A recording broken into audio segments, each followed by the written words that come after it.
You're listening to Head to Head, a Star Wars podcast. Two fans, two generations, all things Star Wars begins now. All right, well, hello everybody. I'm Eric Vansel. And Daryl was with me, but I guess he's not.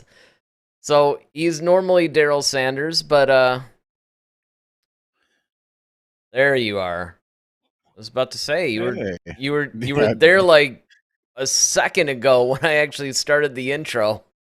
I'm working on this whole Force Ghost thing. I'm trying to see if I can nail it down, I mean, that was crazy, man. That was really nuts because I was just like, it was funny because when you were gone, obviously, when you go off, your still image is still there, and so I'm all like, I'm Eric Vansel, and then there's nothing, and I'm like, oh, he's not there, but you're here now, so that's good. Yeah. Hey, everybody. Yeah. So I mean, we're actually getting ready to go into somewhat of an Obi Wan cycle here. Where basically tonight's show and Monday's show, we're actually dealing directly with the whole Obi Wan thing. Ronaldo's here. What's up, Ronaldo? Always good to see you, my friend.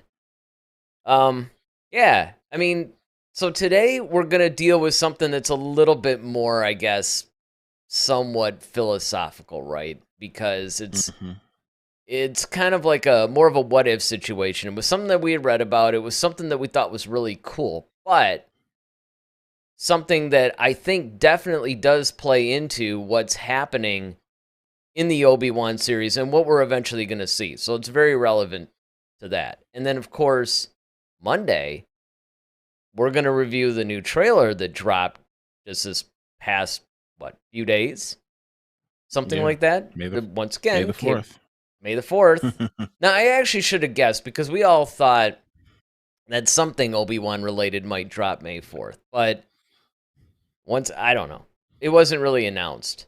So that was a nice surprise. And then, of course, there was a cool poster that went along with that. So Monday, we're going to deal with that. So you're going to want to definitely check us out then and, see what's happening there. But for today, we're dealing with the fact that there are some ways that Vader could have actually killed Obi-Wan. So why don't you set up what this whole thing is supposed to be about? Because, I mean, this is really one of those really interesting things. And honestly, this is the kind of thing that we normally do on our Monday shows, actually. We almost kind of flip-flopped them. The trailer thing and stuff like that, that's something we would normally have done today. But, this is kind of the way it goes, I guess. So, so this whole thing with Obi-Wan, as you often mention, Eric, that you're a very big proponent of the Darth Vader comics. Like, you've been reading, catching up, and keeping me kind of informed what's been going on. And apparently, like in these comics, there was a point in time where Vader was actually requesting a planet for himself, to kind of just make it his own, so to speak. And originally, Palpatine kind of suggested, well, all right, man, I'll give you Naboo. And he was like, nah. Yeah, but what's funny about that, because I actually remember, I think I actually read the comic where this thing came from. We could go through each one of these responses that Palpatine gave, because I think it's really kind of interesting. The first thing that he does is he offers Vader his own homeworld. Now, of course, we come to find out when we're reading the comic that part of the reason for that, I mean, really, who knows what Palpatine's real reason actually was. It's interesting that it was actually Palpatine's own homeworld, but it's also reminding Anakin of Padme and stuff like that. And I have a feeling that the reason why that was offered to him was in a way to keep him in that emotional distress, that, the fear, the hatred, all the stuff that obviously makes you more powerful in the dark side. If Vader had actually centered himself on that world, it would have been a constant reminder of his failure, the fact that he thinks that he's the one that actually killed Padme, in a sense. So, I think that would have been a really cool thing, actually. You guys also got to wonder, like, in Naboo, when you see at least how we saw it in the Phantom Menace, I mean, it's all like bright and green, and I mean, it looks like Teletubby land. So, Yeah, it can you totally. just The imagine Vader first time just that I ever it? saw that, man, I thought it's Teletubby Land. I mean, from the first time I saw the Phantom Menace, so that's a good point. So, can you picture Vader just walking around like in these meadows and? I mean, it just No, doesn't that's even the seem thing like it that's fits really him weird. anyway. Exactly, that's the thing. It would be so bizarre to actually see Vader just walking around Naboo. I Hmm. mean, it's kind of like you said. I mean, I'm glad you brought that up because that's one of those things that is so odd. I mean, it was even kind of weird when he was walking around Bespin. Yeah, but investment you could kind of understand because at least it's more technologically driven. It's a little bit more cold and clinical. You know, it's I could see Vader being there. I mean, Yeah, granted, it had nice, beautiful clouds, and actually, it kind of looked cool with his backdrop because he's such a dark character, but he got all this kind of bright stuff. But it's like it's not giving like this whole warm, cozy vibe like Naboo does. Like it's more like a cold and clinical thing, which kind of Vader. That's kind of how Vader is on the inside, at least. Like he's this very cold, clinical, calculated. Like he doesn't really care. Um, but yeah, so Naboo was originally, uh, Palpatine's first choice for Vader, and then the second choice was Tatooine, yeah. Now, see, and Tatooine makes a lot more sense to me because totally. that's his home world. That he hated it. It has a Mm-hmm, lot of bad memories. Not only was he enslaved there, mm-hmm, but his mother was killed there. Once mm-hmm. again, it was his failure to actually save Save the her. one he like. And yeah, Yep. exactly. So I mean, that's another logical choice for Palpatine to want to do, to give him something that's going to, because again, Palpatine's whole plan was not to do something cool for him. It was to basically do something that was going to keep him strong in the dark side, keep that fear, keep that hatred, keep that anger alive. Mm-hmm. So, yeah, that's another interesting choice. That's the one I think, though, that if he had taken that, then he probably, I mean, it's almost like one of those what if moments, because if that had actually happened, he probably would have found Yeah, Obi-Wan a lot sooner, and maybe Luke. And yeah. I mean, that's what I'm saying. Like that whole thing, and see, that's the thing. That's the gamble. Once again, like, and you and I have talked about this, well, a multitude of times because they're just taking an awful risk, with Luke and Leia yeah, just doing certain things. And one of the things is like, okay, well, how do you know Vader? I mean, Obi-Wan was really banking on the fact that Vader is never going to come here again. Like he really banked on that. And the Emperor was basically saying, like, look, man, you could turn Tatooine into glass, really. Like, you can bomb it, you can do whatever you want, you can just halfway destroy the thing and make it into almost like rebuild it or reforge it in however you want it to be, and you're good. And the thing is, I've always often wondered, like, just kind of to your point, he wanted to keep Vader kind of enraged, kind of wanted to keep that rich, dark passion and rage, kind of building up in him. Do you think that he even saw the good still in Vader? that's a really tough thing because one of the things that I always wonder, and this is especially true because, like I said, you actually, in the comic books especially, you see more of that relationship between Palpatine and Vader, right? A lot of that stuff is Mhm. being revealed because that's one of the unexplored things that you see in the whole franchise, actually. You see a lot of the dynamic between Yoda and Luke, Obi-Wan and Luke, really all the Jedi stuff. Even in the prequel era, you see a lot of that dynamic, Mhm. but you don't really see a whole lot of interaction. They might have a scene here and there, right? Where like Darth Maul goes and gets his latest marching orders from Palpatine, and then he goes off and does his thing. That was the reason why I love Revenge of the Sith so much because, well, there's a number of things, really. One, obviously, you started to see where Palpatine was beginning to reveal more of his true nature to Anakin. He was Mhm. kind of dropping that whole facade of being that fatherly mentor that, It was almost like he was Mm-hmm. trying to give him hints on who he really was throughout that whole film. And then was that wonderful scene at the end where, he pretty much reveals who he is. And then, of course, Anakin did the thing that I actually didn't expect, where he drew his lightsaber and was like, all right, I'm going to basically take you in. I didn't think it was going to go there. So you have that. But it's really in the comic books that once he becomes Darth Vader, you actually see the real dynamics between these two. And that was one of the things that I thought was really interesting, was the fact that, he's basically offering this stuff in order to keep the dark side powerful and everything else. Now, as far as seeing the good in him, that's actually a really good question, because you got to wonder if he saw it and he was trying to do different things in order to extinguish it. Yeah. Or did he And just not know? Well, that's what I'm saying. Like, I think, because it's kind of hard, and this is where it all kind of goes around the whole Obi-Wan thing, because, at this point, you have, okay, and the timeline, just so everybody kind of knows, like, this is taking place, like, almost like right after Revenge of the Sith, pretty much. So not like directly, but maybe a year or so after, or something like that. What, that But comic? basically, well, this whole thread of, and that comic probably is included in that. Well, But that's this kind of where whole we're getting all this stuff from.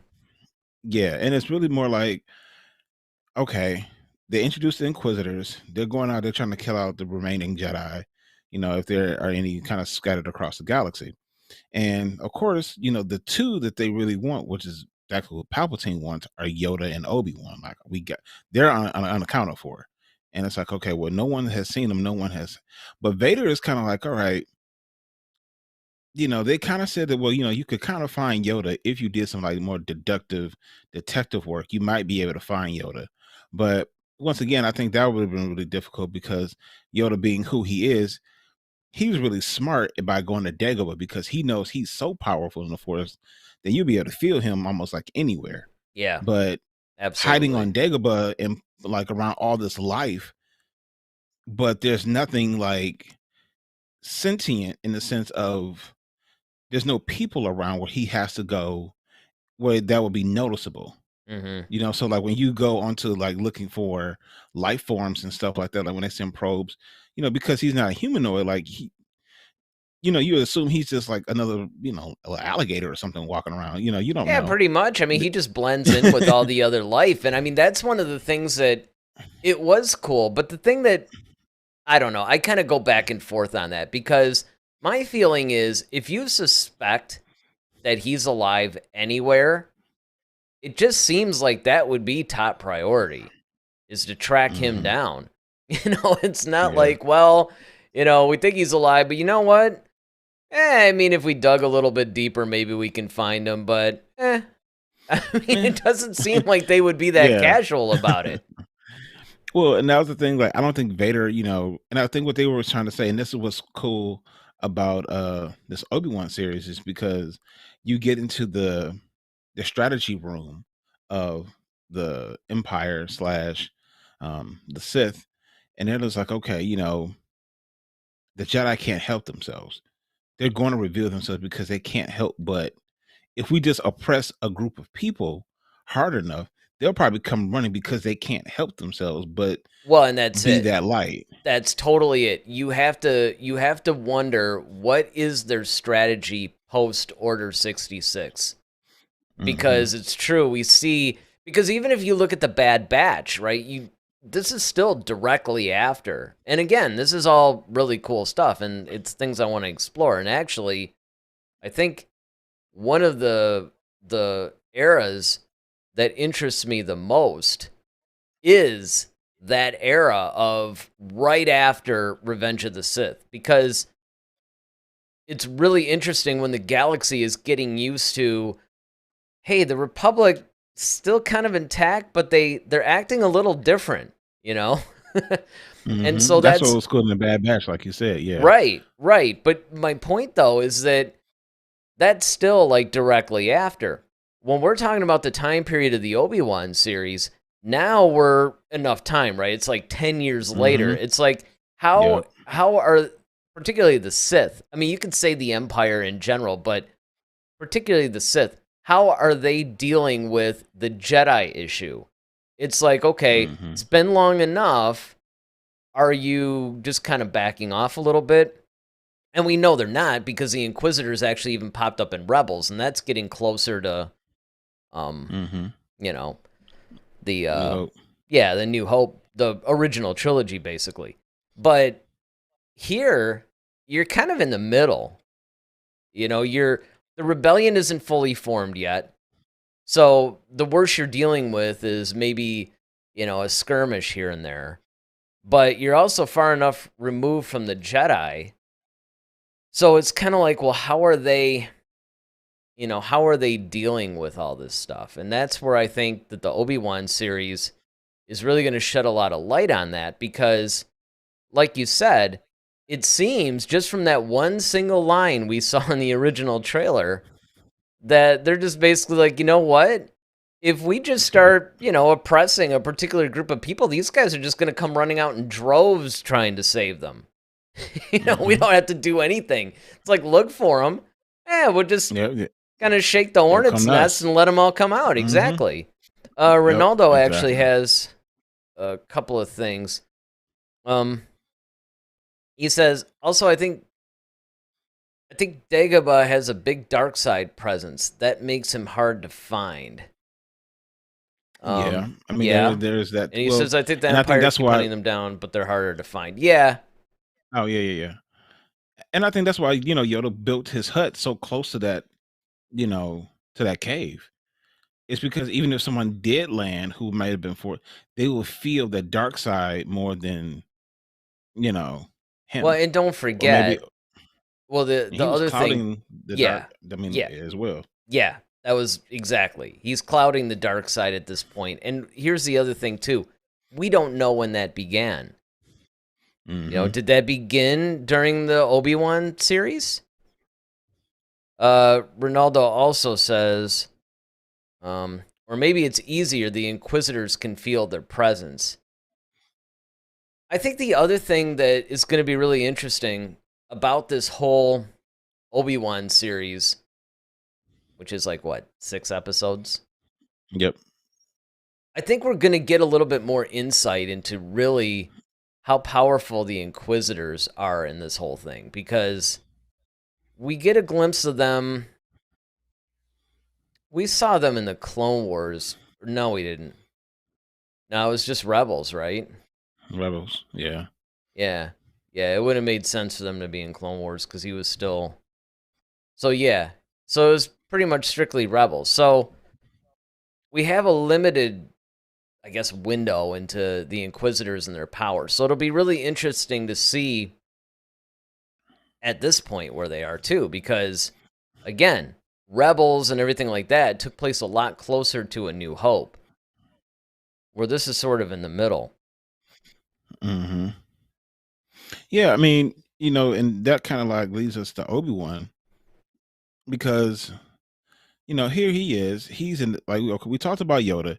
He's on Dagobah, surrounded by all this life. Even has a little cave that's permeating with the dark side, so he's kind of covered. But then you have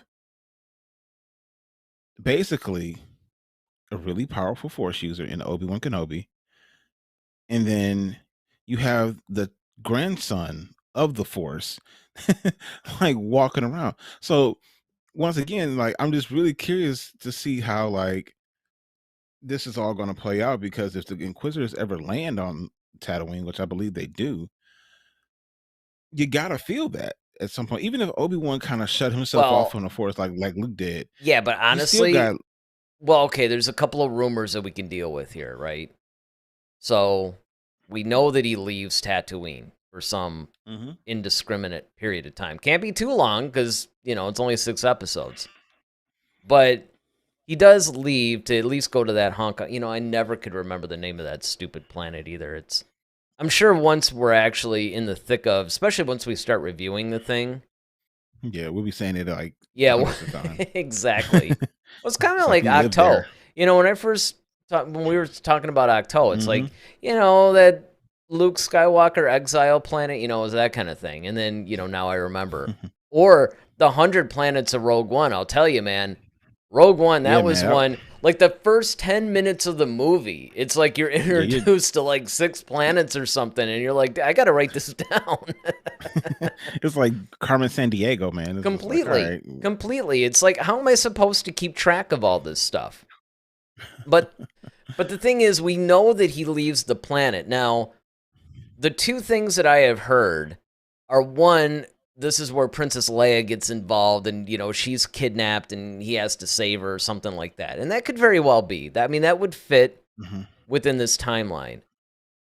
Now, the second theory, which isn't really an instead of, it could be, or it could be an addition to, is that Obi-Wan sees like, hey man, there's a lot of these forces, a lot of people are crawling around Tatooine. Maybe I better remove myself, draw them away, and keep them away from Luke. And then, when the heat dies down, I could basically come back.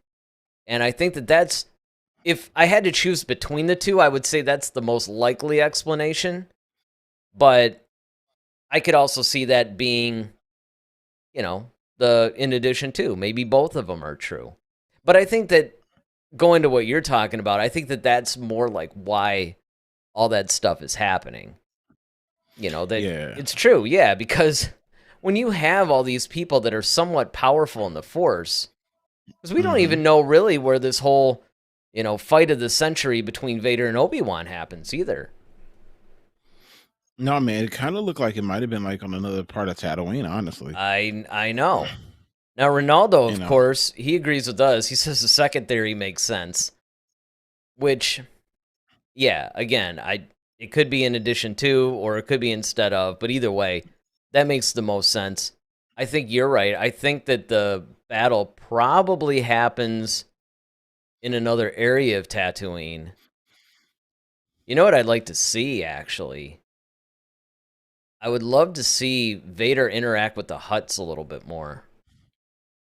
I mean, you see that in the comics a lot, but I'd like to see that, like him interacting with Jabba. I don't necessarily know how much of a place it has in the show. It kind of does, because it's very Tatooine-centric, like everything in Star Wars, it seems.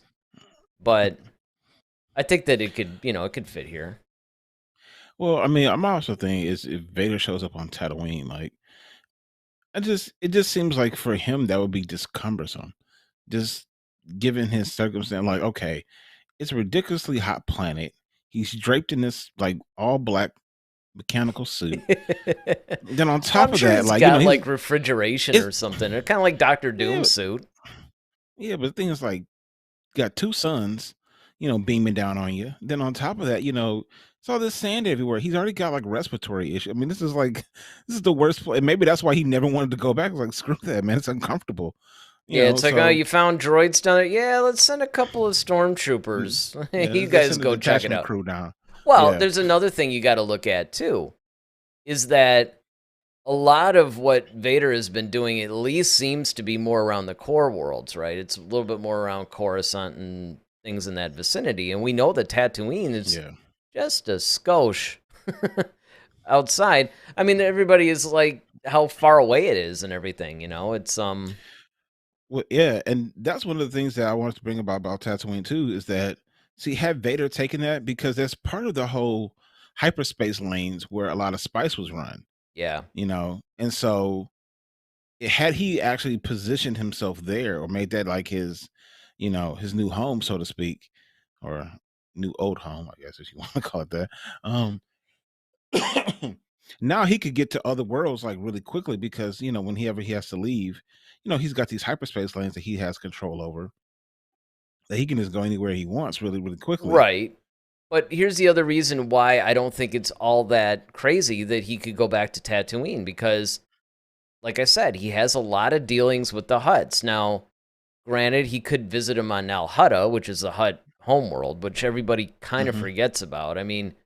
We're so used to seeing the Hutts on Tatooine that we forget they actually have a homeworld. So he might. It's named after him too. Yeah. Kind of But like you know, Jeddah. it could be there. It could be there. But the other thing too is that it could actually be that he does visit Tatooine at least mildly regularly. I mean, again, that's one of the reasons why I think that this is going to be really interesting. Now, again, I don't know how much of the minutia of the whole goings on of the galaxy they're going to really cover in this show, but it definitely opens the door to give us a little bit of an insight into, you know, how they're operating. Because again, this is a really the closest that we have to see a little bit about how the Empire is operating during this time is in Solo. Mm-hmm. Because Solo takes place, oh, was Kind of it? right at the height. Yes, and it was within a year. I don't remember if it was a year before Obi-Wan or a year after Obi-Wan, but it was kind of like right I think it was in there. after. It probably I think was. It would make more sense if it was. Well, no, wait, no, it couldn't have been. It had to be before because of Maul. Well, not really. Why would it have to be Well, before? I mean, because it Maul's all couldn't the be way up after. through. He's all the way up to Rebels. Yeah, but oh no, wait. 'Cause I'm trying to remember. No, yeah, because Obi-Wan isn't this. This not the same Obi. Well, it's the same Obi-Wan, but what I'm saying is like age-wise. Because yeah, when and at the end of Rebels, Yeah, at the end of Rebels, we're talking, you know, weeks before A New Hope. I mean, it's right? or maybe no more than a year. He's old Obi-Wan by that time. You know, the end of Rebels is taking place very close to Rogue One, very close to A New Hope. You know, we're still. Yeah, You got to remember that. You know, we yeah. always This is talk 10 about years. This is it's 10 10 years years after after Revenge of the Revenge of Sith. the Sith, but Yeah, it's like 9 years before A New Hope. So you're still right yeah, in there. You yeah. know, and Solo I was takes just getting place the around that time. yeah. Okay, You know, so then that yeah, makes sense. Maul's still very much around. Yeah. Let me get a couple of these chats in from Ronaldo. He says, I think I like the way you emphasize that, Ronaldo. That in Mhm. canon, Vader always goes to Tatooine to kill some Tusken Raiders. Like a He just way like like a way to be alone and clear his mind. yeah, it's like all right, you know how in the fall everybody goes Yeah, deer hunting. hunting. Yeah, it's like all And right, then of going course he right. finishes up by saying, or maybe he goes to kill Watto.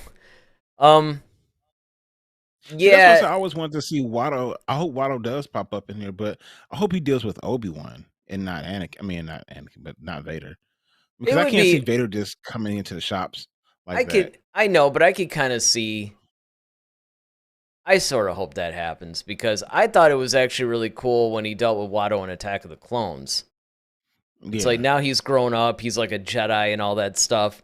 It would be Hmm. really cool to me if he goes as Darth Vader because you know Watto's probably heard of him. He has no idea. And the thing is, it would be somewhat marred by the fact that it's not like Vader's going to go, "Hey, remember me? It's Anakin," you know?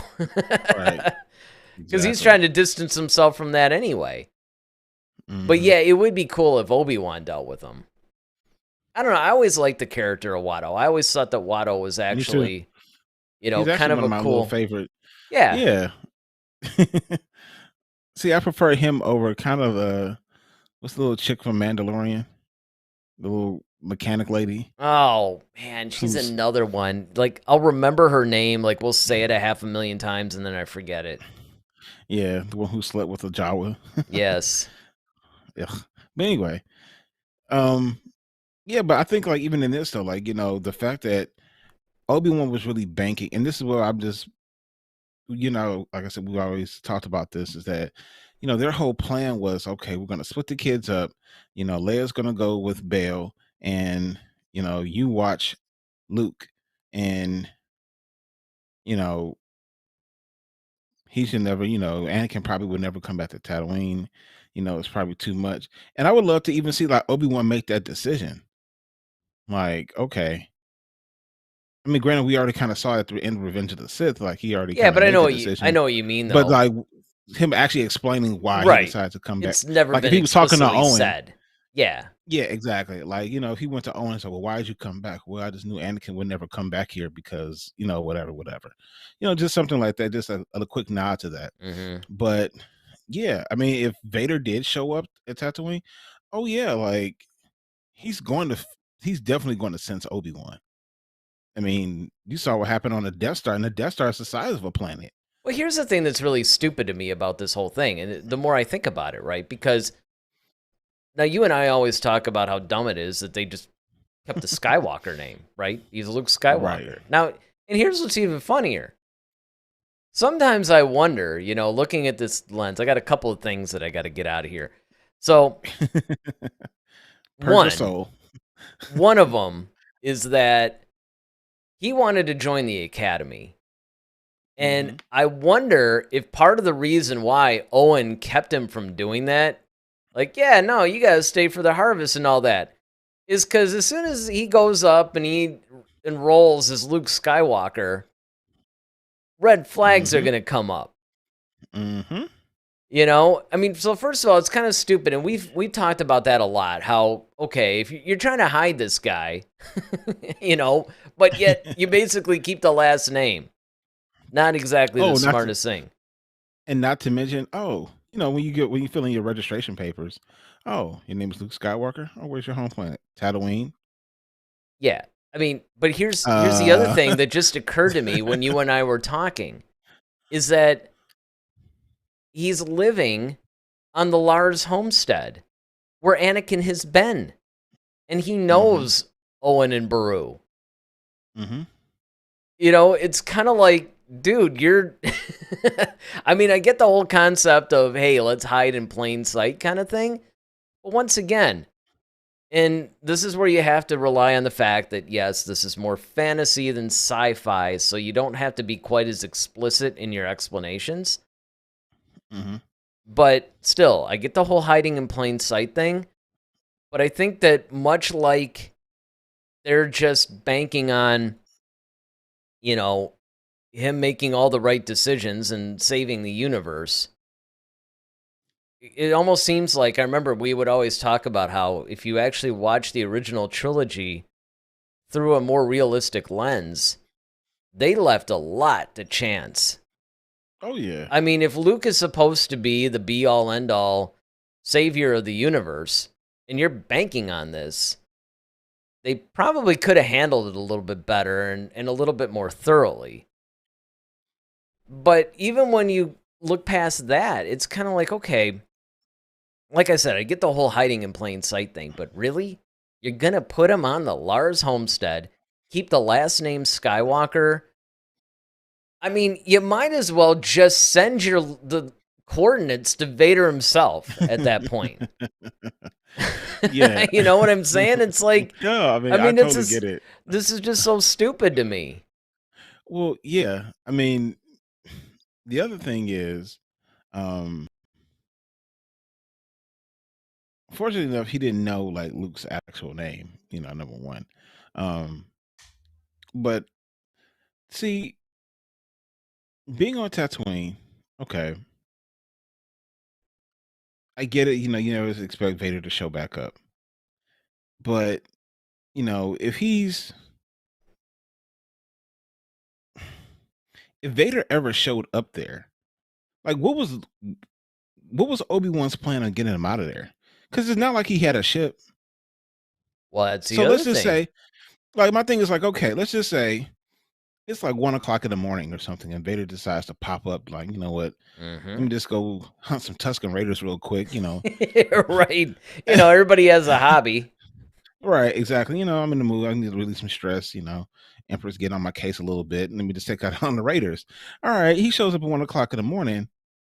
You know, now he's like, wait, the presence I haven't felt. Okay. It's Obi-Wan. Obi-Wan's definitely going to feel it. Now he's got to be like, okay, well, crap. Now he's got to hurry up and try to grab Luke in the middle of the night. And how who knows how far he is away from Luke? Like, I mean, is he just right, like a 10-minute little bantha ride over there? Or is it like, does it take him like an hour and a half? I mean, I don't know. But my thing is like, okay, now you got to grab Luke, then you got to try to find a transport and get the heck out of there. It's just not the Well, smartest idea. Ronaldo basically says, "Let me answer that plot hole. It was the will of the Force." Oh, Well, but here's thank you, the thing. Ronaldo. Yes, you're not getting off that easy, Ronaldo, because it's more fun for us, unfortunately, to tear this stuff apart than it is to just dismiss it at that. But he does have a couple more things here. He says, but at the same time, I imagine Tatooine wasn't a place Vader wanted to visit. And then he goes on to say, and Palpatine doesn't care about it. But there are a few things, though, that you have to look at. I mean, as much fun as it is to, poke fun at all these plot holes, there are some legitimate reasons why Vader does go to Tatooine, though. Like I said, the connection with the Hutts. You were talking about how a lot of bounty hunters are there, and he definitely makes use a lot of them. And sometimes, it's not like he hasn't been to Tatooine, but going on your whole thing, though, about that ship, even beyond hey, what if Vader decided he wanted to hunt a couple of Tusken Raiders and, felt the presence? I think the other thing you have to look at is it's just so random. Vader's whole thing is just, well, you must learn the ways of the Force if you're to go with me to Alderaan. It's kind of like, you know what? Let's just put this whole plan, this plan we've had for like 20 years? I guess let's put into action now. Your relatives are burnt to a crisp. Now is as good a time as any. I mean, it's almost like was there a set timeline? Like, let's just say the stormtroopers hadn't, done that, right? Did he and Yoda discuss, like, okay, when Luke reaches the age of X, we need to sit down and have we're gonna have to have a little conversation with them and do this right. And Obi-Wan, why didn't they just fly to Dagobah? I mean, there's so many different weird things that when you really look at the way everything went down, it just seems so random. Well, I can see why they didn't fly to Dagobah, because then now you got way too many Force people popping up off of Dagobah. But my whole thing is, if you have Luke on Tatooine, and like I said, if Vader decides to pop up, like, all right, what are you gonna do? Like, what's your plan? But I totally agree with you. Like, what was there? Because initially, and I think you're the one who taught me this one, Luke wasn't really their choice. They really wanted Leia to be the one. Yeah. But I think just because of the will of the Force, I think they just kind of felt that, like, okay, things are happening that are a little bit too convenient. Like, okay, the fact that Princess Leia sent these two droids down, and it just happened to be by Tatooine to get to Obi-Wan, and then, oh, okay, then, and in their haste of trying to find these droids, oh, they found out it was sold to the Lars. Okay, we wiped the Lars out. Cool. All right. So then now Luke doesn't have any guardian, and he's already wanted to leave anyway. I think Obi-Wan just pretty much had to take him and start training him then, because it's like, if not, Luke was going to go to the academy, like you said. And once that happened, I mean, there's no getting him back after that. No, and I mean, I agree, and I get that. You almost had to. Yeah, I mean, and again, it's one of those things where, I mean, I hate to say it, it kind of goes back to Ronaldo's whole "it's the will of the Force" thing, because there may have been a plan, because Luke was around like 19 or something in A New Hope. Maybe they were going to wait till he was 21 or something. Although, Yoda was all, well, he's kind of old, and it's like, well, you guys, I'm sure Obi-Wan was giving him reports the whole time, I mean, and it wouldn't have even had to been a case where both Obi-Wan and Luke go. They could have sent him over there. The point is that there could have been a more coordinated way of doing it. But I agree that they may have actually planned that, and then when all these circumstances just happened the way that they did at that time, it was kind of like a command decision. Like, well, maybe the Force is trying to speed things up a little bit. And that could very well be. Ronaldo says, Another reason he might go there, because it's such a forgettable planet, it's the perfect place for the Jedi to hide. Well, kinda. Because, you do have a lot of criminals running around. You got all kinds of stuff. I mean, in a way, you I was could, just about to say that. you can actually argue that it's probably the worst place for a Jedi to hide. Well, no, I was actually going to say the opposite. Like, it's the best place because you would never expect to find a Jedi there. Like, because they're so, you know, positive, and they're, Well, like, why which would they means they be? would stick out like a sore thumb in the Force. Well, in the Force, yeah, but Well, I'm who's just looking saying, for them? like, You well, in the know? Inquisitors and of course Vader, I mean, yeah, but I'm All just saying, Force like, users. yeah, but I'm saying they wouldn't go to Tatooine because why would a Jedi be there? That's what I'm saying. Like, that Well, probably again, wouldn't it's be a on their hiding in radar. plain sight, but I don't Yeah. know. Ronaldo says, it's funny that they put Luke in a terrible and forgettable planet and Leia in a beautiful planet where she became a princess. Hmm. Yeah, Luke definitely got the raw end of the deal on that one. In fact, if I were Luke, I would have been as soon as I found out. But then again, you could also argue that, I mean, at least Luke's home planet's still there. I mean, there is that, right? So, I mean, Yeah, poor Leia. She actually had to watch it get blown to and bits. she had to watch it get blown up. And the fact that, that Bale and whoever his wife is still on there. And Yeah. so, yeah, but I mean, it's true. But again, it's like, I don't know how they would have really known this. I mean, Luke could have ended up, because remember, Bale basically said his wife always wanted a girl. Hmm. So, that's why she went and became a princess. I suppose he could have been, Prince Skywalker. But see, again, it makes sense. Okay, why didn't they just call him Luke Lars? I mean, it Exactly. wasn't like they called her Leia Skywalker. Exactly. She adopted the family name. She Yeah. adopted the family name. It's like, I mean, because you're trying to hide the person. that's Right. the part that I still just can't get past, is the fact that you're trying to hide this person, and yet you give him. It's not like, All these breadcrumbs. well, and it would be different if it wasn't his father being one of the people that was trying to hide him. I mean, hey, listen, if Skywalker is kind of like Smith or Jones or, some common, Williams or Hmm. something, some common last name, I can maybe cut it a little slack. But, the franchise is like 50 years old or so. We're getting there. Not quite, but getting there. Well, guess what? The only Skywalkers I've ever seen are people that are related to them. Or people who've adopted. Right. Yeah, Um, exactly. but Or people who wish they were uh related to them. but yeah, I mean, like I said, just there's too many glaring things when you have the Skywalker last name. He's on Tatooine, and on top of that, like, he's living with the Lars. I mean, it's like, dude, like you said, just send the coordinates.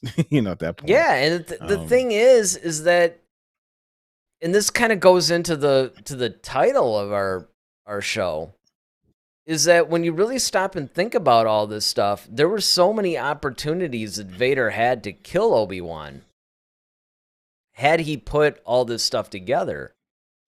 And yeah, it's just dumb luck that it didn't, excuse me, that it didn't happen that way. Now, I will say, though, that I'm really hoping that they cover some of this. I'm not saying that every plot hole has to be filled in this show, but it would be right. really, really nice if maybe some of the really big ones were addressed in this Obi-Wan show. Well, yeah, I mean, definitely.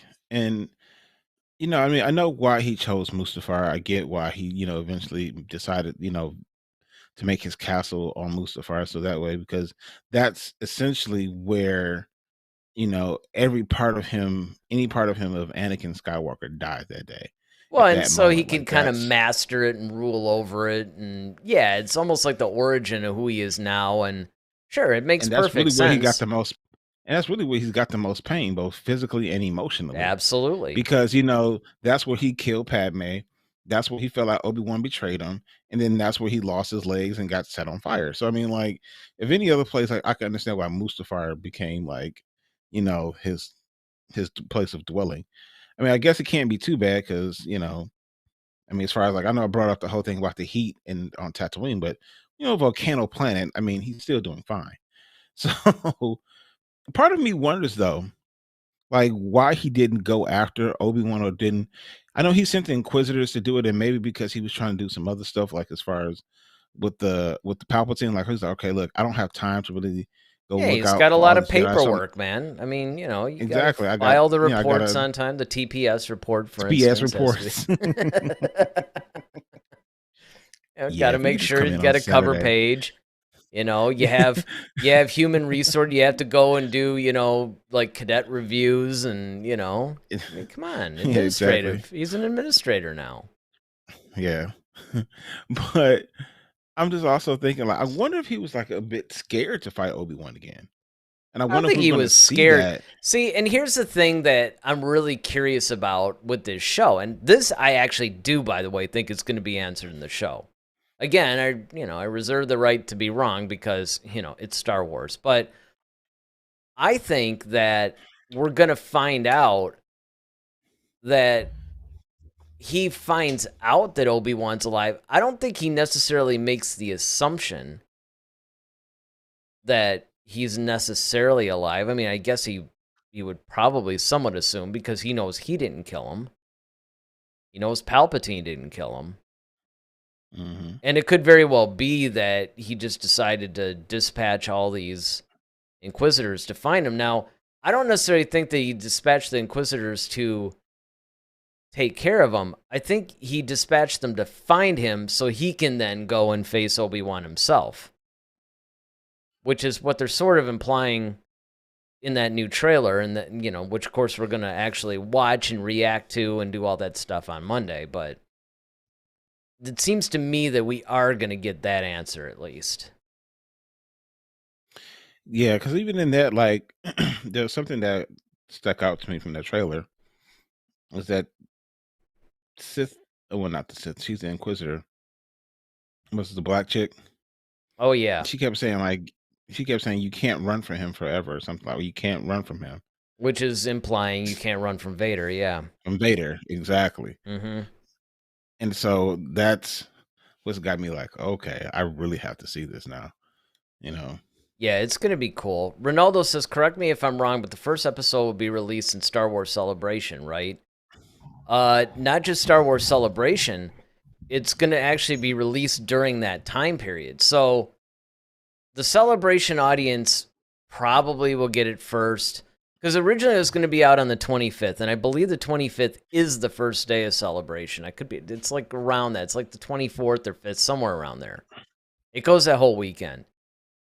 It's the 27th that it's actually released on Disney Plus, which actually puts it right in the middle of Celebration. So, yeah, it's going to be released. I mean, if your question is it going to be released at Celebration, I have no doubt that they're going to have special screenings there, but it's not like one of those exclusive to the Celebration. It's actually going to be released on Disney Plus May 27th. So we really only have 3 weeks from today, actually. Mm-hmm. So 3 weeks from today, it's going to be really tough because obviously we do our reviews on Mondays, and I'm sure 3 weeks from today, by the time we do our show on Friday night, we're going to already have seen it. Mm-hmm. And they're actually releasing the first 2 episodes. Yep. On that day. Now, So, are you happy that they're doing the first 2, or did you because we want to see it for more weeks? Did you want it just to be one a week?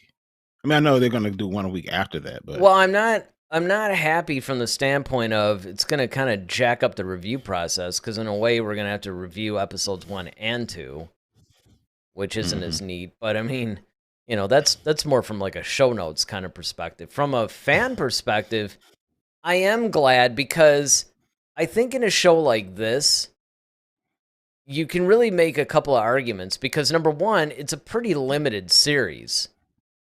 You know, like when an episode is like, or a series is like 10 episodes or 15 or something like that, you almost need a couple of episodes just to even get into any of the story. Mm-hmm. The interesting thing about this is that they showed the first 2 episodes. That's like 1/3 of the season on day one. Yep.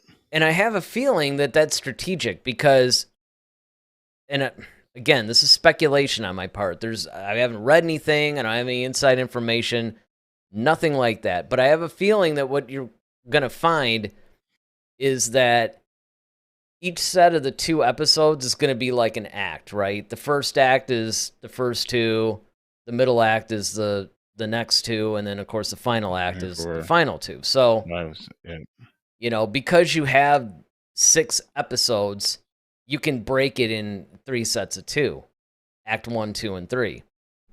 So I think that their decision to actually release the first 2 episodes is done because that kind of gives you the first act. And I think a lot of what you're seeing in the trailers is going to be more that first act kind of thing. It's going to be the Inquisitors, you know, hunting it down, trying to find him, and then the middle act. I mean, we know the final act is going to contain the whole Vader Obi Wan battle and them facing off.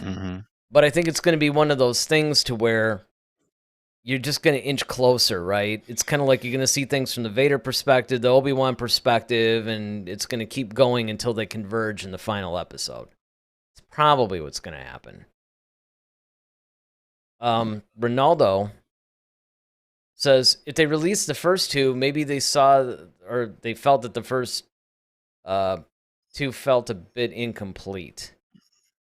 And that could actually be, right? And that's really what it goes down to, it really is that if you just show 1, it just doesn't feel right. He goes on to say it already happened to them with Boba Fett and Hawkeye, where the first episodes felt like there was something missing or they were very short. Yes, I would agree on both of those counts. Because first of all, I really loved the Hawkeye show. That really surprised me. I was really surprised at how good it was. Because I remember being really skeptical, like, oh no, man, they're going to make a show about Hawkeye? I mean, I don't know if that can float, but actually, I think it was one of my favorite shows of all the Marvel stuff. And it's the same thing with the Book of Boba Fett in the sense of, now that one they only did show the first episode, right? I don't think they did the first 2, did they? They may have. You know, I don't honestly. Yeah, I would say they may have done. I don't remember, honestly, but I do know, though, just remembering the first episode of that show, that, yeah, if, you know, not to mention the fact that, honestly, the show kind of felt incomplete until they got halfway through it, because, you know, it was, I mean, flashbacks and. Well, and that's the thing. It was like, you did need the flashbacks. I will admit that. You needed to flesh out the character and where he's coming from and all that other stuff. But I really would have liked to have them balance it more between the flashbacks and the present day, because the problem, particularly with, I think it was either episode 2 or 3, it was one of those where literally like the first 2 or 3 minutes was in the present and the entire rest of the episode was flashback. And I think that they could have balanced that out a little bit more, because once you got to like episode 4 or 5, and keep in mind, episode 5 was like the Mandalorian season 2.5 premiere or something, because Boba Fett didn't even appear in the thing. But it felt like they were rushing the story that was happening in the present day, which is why I wouldn't have necessarily changed the way that they did the first few episodes. I would have just added more episodes to the season. That's how I would have fixed that. And then that way they wouldn't have had to rush the present day storyline so much. But again, you know, that's a relatively minor criticism. With Obi Wan, I think it's a little different in the sense of they really contained this show down to the 6 episodes. And you can do that because unlike Boba Fett, where you have to figure out where you're going to take this character, this is Obi-Wan in between episodes 3 and 4. You have a very defined parameter in which you can work. Yeah. I mean, it should really be interesting. I mean, like I said, just how they structure the show. I want to see how it's going to differ from, because Mandalorian and Boba Fett were kind of similar, like as far as like even like the open and everything. Just Well, so I I just want mean, to see how they're pretty much crossover shows. They appear in each other's shows too. Yeah. So that's what I'm saying. I'm really interested to see how they handle Obi-Wan as far as like just the structure of the show and um even everything from the music to um you know the pacing and everything like that. Because the Boba Fett's pacing was completely different than Mandalorian's. And then, I think this is going to be different as well. So, yeah, I'm really just looking forward to it all. Yeah, I think it's going to be I think it's going to be actually a really cool show. I think it's going to explain a lot to us. One of the things that I hope is that they do show us a little bit of some of this other backstory. I mean, I don't need the scene where Palpatine basically says to Vader, hey, you can have Naboo, you can have, you don't necessarily have to rehash the comic stuff. And it would be tempting to do because, that is filling in storyline. And some of that stuff would be good to carry over into the live action just so you can have it be a part of that scene too. I don't necessarily mind that overlap. But at the same time, I think that with 6 episodes, you really do have to choose your battles. No pun intended. Because, economy of movement. You basically. do. You have to really choose what it is you're going to put into this. You can't have too much filler in a 6-episode story arc, and especially telling this particular story. Absolutely. But I do hope they do deal with some of the plot holes. I do hope that they show that, yes, while there were opportunities that Vader had to kill Obi-Wan, why? Why did he either not take them, or why weren't they really present in the way that we feel they should have been? Because to me, which is why we actually, besides the fact that the article that we based the show on, this is basically what it was called, right? I mean, it's, I admit, it's a clickbaitish kind of title. Certainly, I'm sure the article was perhaps utilizing it. We weren't actually trying to make any kind of a clickbait out of it. It really is a good discussion point because you have to ask yourself, look, between the time that they last, before the show, they last met, which is in Revenge of the Sith, all the way up to the time that they meet in A New Hope, there's like basically 20 years. How did Obi-Wan escape Vader for that long? At first we're led to believe, well, okay, he hid on Tatooine. He kind of laid low. Although, another example that I always point to was the fact that while the stormtroopers are present on the planet at the time looking for the droids, not only is he with Luke Skywalker, he whips out his lightsaber and cuts a dude's arm off.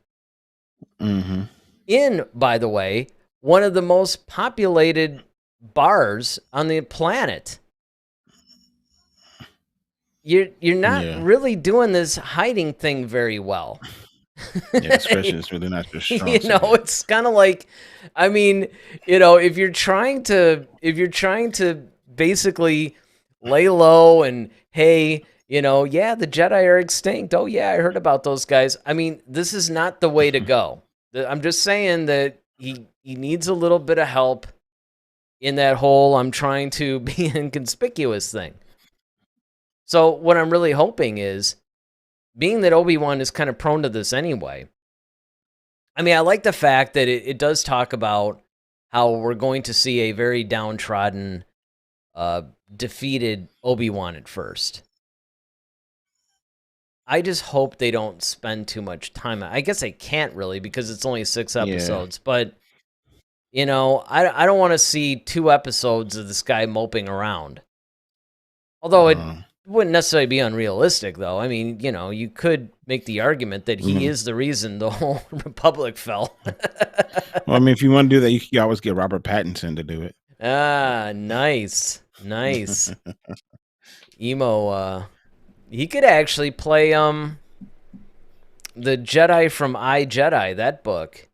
He was kind of a dark, emo-ish kind of Jedi guy. He was actually really cool. In fact, it's kind of funny because if I had my choice of, you know, them making a movie or a limited series out of any of the expanded universe books, I mean, yeah, obviously I'd want Heir to the Empire or something like that, but I wouldn't mind I, Jedi. I, Jedi is a really underrated storyline. It's one of the few books that I would tell people even now, go and read that, because the fact that it's Legends now, it really doesn't matter. They could actually canonize that entire book and it wouldn't have any effect on anything that they're doing because it's completely removed from any of the other stories. Mm-hmm. So, you know, that's pretty cool. So I really hope that we do see a little bit of, well, how did he elude Vader for so long? Why didn't Vader kill him earlier? You know, what are some of the things that he was going through? And again, I think that we are going to get those answers. Well, there's only one way to find that out. We got to tune in May 27th. Yeah. Yep. On Disney Plus. We will have to tune in May 27th. But beyond that, it's a couple things that, speaking of that whole thing, because I do know that, I think it was Voyager that was talking about the watch party and stuff like that. I just don't think there's any way we're going to really be able to do that and not get our channel shut down, quite frankly. So, unfortunately, it's just going to be the way that we've been doing our reviews, right? We're going to watch them on the Friday or whatever, and every Monday, starting, I don't know, May 28th, 30th, whatever it is, whatever that following Monday is. Actually, you know what's funny is it's probably a Memorial Day weekend. But that doesn't matter. We'll be on. So on that Monday, you know, if for some reason we can't do it, we'll pre-record it. But either way, we'll be on. We'll be reviewing episodes 1 and 2 of Obi Wan, and then, you know, we'll go on from there. So it'll just be the traditional thing. Once Obi Wan premieres, every Monday will be the Obi Wan show reviews. So you're not going to want to miss that.